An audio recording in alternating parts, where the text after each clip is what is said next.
Hello everyone, आज हम start करते हैं एक नया चैप्टर एप्लीकेशंस ऑफ डेरिवेटिव। इस चैप्टर को ब्रॉडली हमने 4 पार्ट में डिवाइड किया है। First part is rate of change of quantities, ये आपने थोड़ा सा फिजिक्स में पढ़ा है। दूसरा है monotonicity, increasing and decreasing function. Third is tangent and normal. इसके साथ मैं एक पार्ट और ऐड कर देता हूँ। टेंजेंट नॉर्मल के साथ में एक हम और चीज़ पढ़ेंगे, वो है मीन वैल्यू थ्योरम्स। ठीक है। और fourth part is maxima and minima. ठीक है। थोड़ा थोड़ा बेसिक इनके बारे में हम ऑलरेडी जानते हैं, तो अभी स्टार्ट करते हैं फर्स्ट पार्ट से, rate of change of quantities. ये बहुत ही छोटा सा पार्ट है, तो ये हम थोड़ा सा पहले फिजिक्स में भी पढ़ चुके हैं, तो इसको समझने में हमें कोई परेशानी नहीं होगी। बहुत ही इजी पार्ट है ये। तो हम जानते हैं कि D Y by D X का जो मीनिंग है वो क्या है। वो सिंपली क्या है, it is rate of change of Y with respect to x.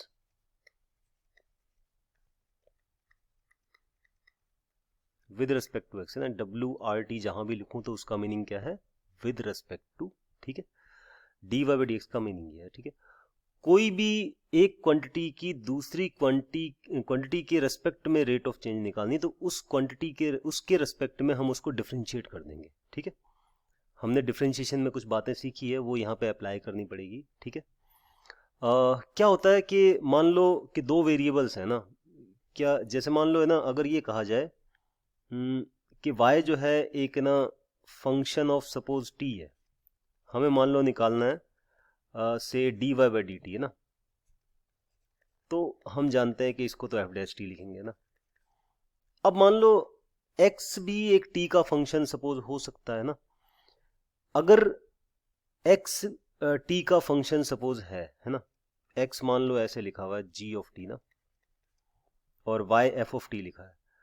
अब क्वेश्चन ये है कि अगर आपके पूछा, अब अगर हमें ये पूछा जाए कि ना y का rate of change of y with respect to t क्या होगा, वो एफ डैश टी होगा, कोई डाउट नहीं है।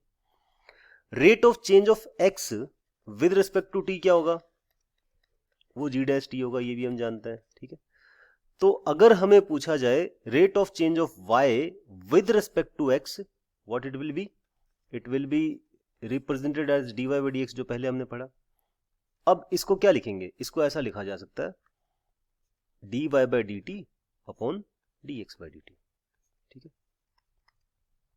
तो ये बन जाएगा। अब ये आपने ऑलरेडी कैलकुलेट कर लिया है, ये सपोज एफ डैश टी है और ये सपोज जी डैश टी है, तो इन दोनों को डिवाइड करना रहेगा। ठीक है।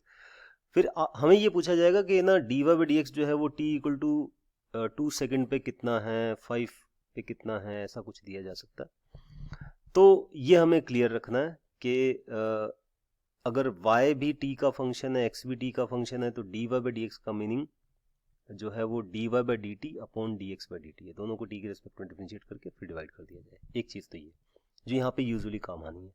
एक बात और मैं यहाँ पे एक्सप्लेन कर दूँ।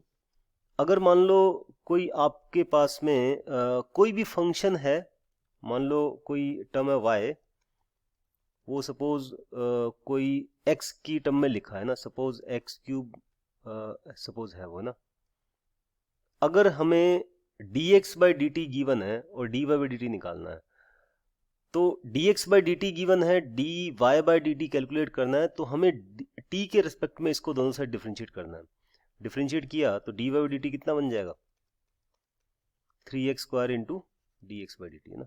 इसमें तो किसी को डाउट होना ही नहीं चाहिए। ठीक है। dx बाई डी टी जो है वो वैल्यू दी हुई होगी और x इक्वल टू समथिंग हमें गिवन होगा, उसके ऊपर निकालना होगा। तो ये बेसिक सी बातें हैं जो हम ऑलरेडी जानते हैं फिजिक्स में, हम काफ़ी बार यूज़ ले चुके हैं ना। वो जो v जो है वो D S upon D T होता है, एक्सेलरेशन जो है वो D we by D T होता है, ये सब हम जानते हैं ना। तो ये सब चीज़ें हमें यूज़ लेनी है क्वेश्चंस में। तो क्वेश्चंस की तरफ चलते हैं। हम रेट के बारे में अच्छे से जानते हैं कि डी वाई डी एक्स का मीनिंग है Y, rate of change of Y with respect to X. ठीक है। अब कुछ भी कोई भी फंक्शन आ जाए, ठीक है ना, D P by D Q है, तो उसका मीनिंग क्या हो जाएगा, क्यू के रिस्पेक्ट में पी के चेंज होने की रेट। ठीक है। तो ये पहला क्वेश्चन उठाते हैं। देखिए क्वेश्चन बड़ा इजी सा लग रहा है मुझे।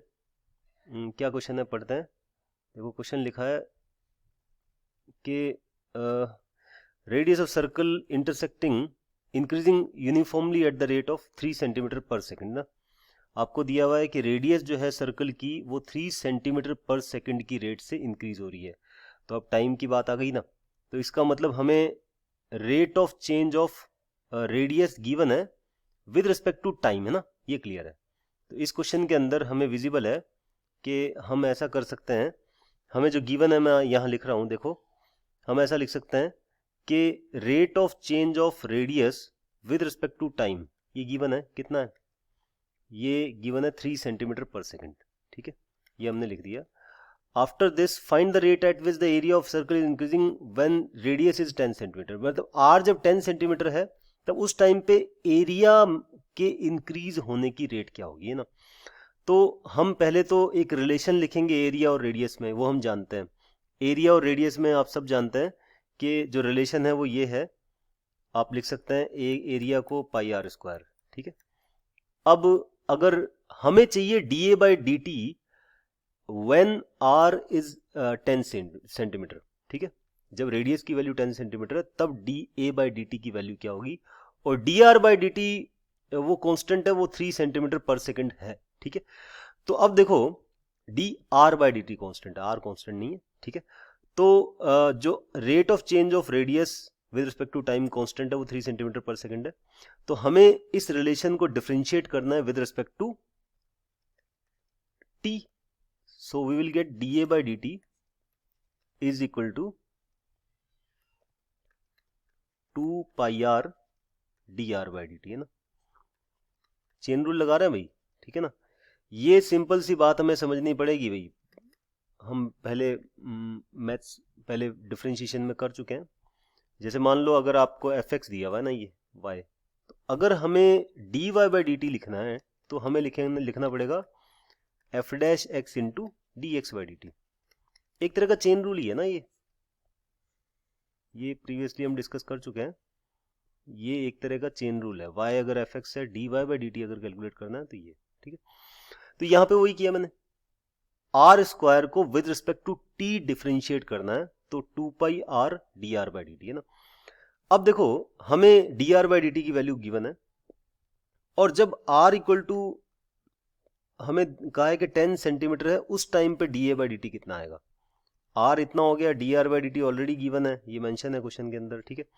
तो हमें D A by D T जो लिखना है, इसका आंसर कितना आ जाएगा, 2 पाई इंटू 10 इंटू 3, ठीक है। ओवरऑल कैलकुलेट किया 60 पाई सेंटीमीटर स्क्वायर पर सेकंड लिख दो ना, क्योंकि एरिया है ना, तो एरिया तो सेंटीमीटर स्क्वायर में होता है। तो इस रेट से एरिया जो है वो इंक्रीज होगा, इस रेट से एरिया इंक्रीज होगा, ठीक है। तो ये बात क्लियर है, हमें आगे चलते हैं। एक दो और क्वेश्चन मैं बना के करा देता हूँ। देखो एक ना रेट ऑफ चेंज का मीनिंग हमें थोड़ा ढंग से समझना है। मान लो ये कहा गया कि सपोज हमें ना कोई स्फेयर है, ठीक है, उसकी रेडियस कंटिन्यूसली बढ़ रही है, ठीक है। इफ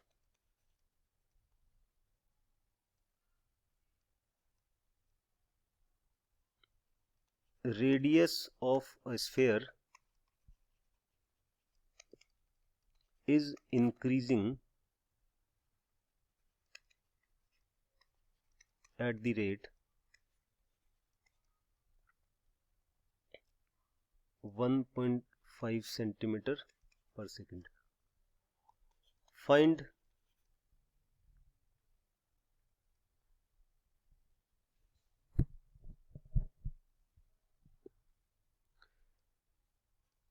पहला क्वेश्चन ये देते हैं, रेट ऑफ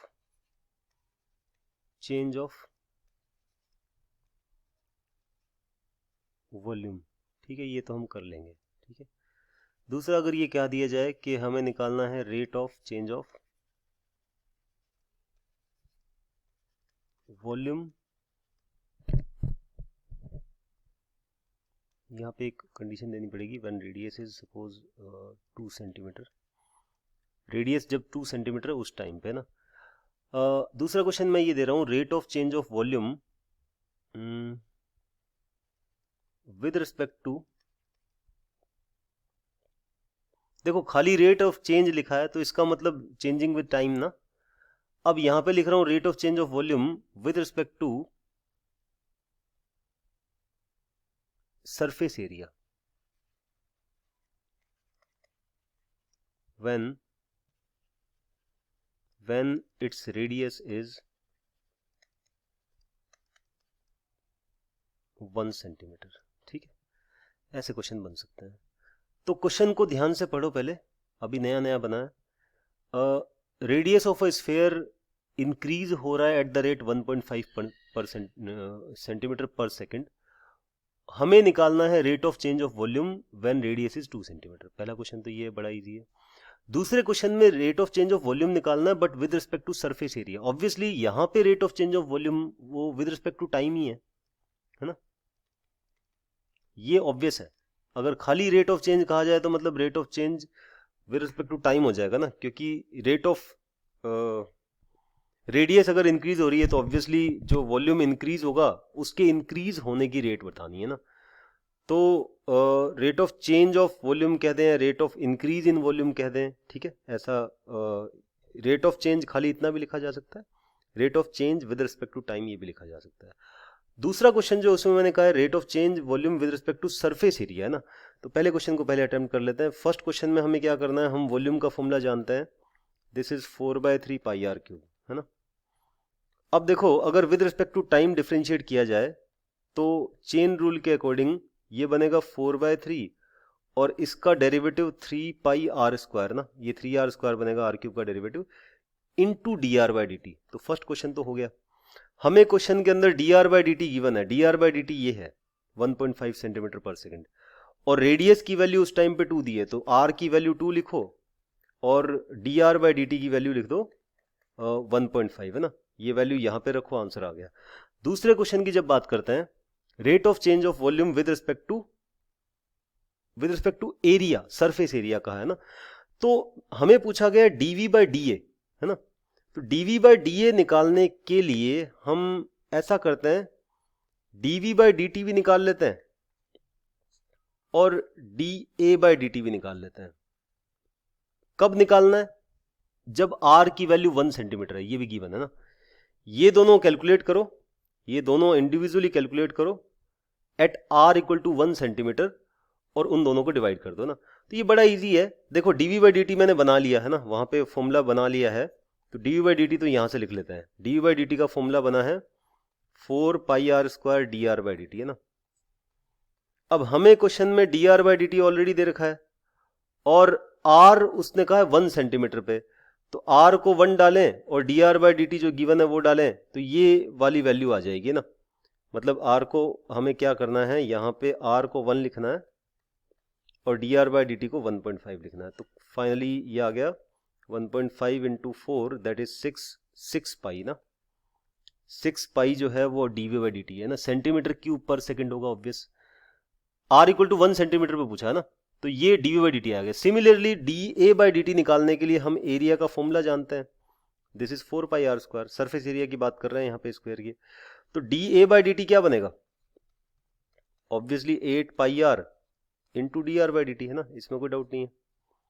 अब इतना करने के बाद में हम समझ चुके हैं कि भाई इसकी वैल्यू मेरे को कब चाहिए, इसकी वैल्यू चाहिए जब r की वैल्यू जो है वो कितनी है, जब r की वैल्यू है अपने पास में 1 सेंटीमीटर। तो r को 1 लिखा तो 8 पाई इंटू 1.5, है ना, ये 12 पाई बन गया।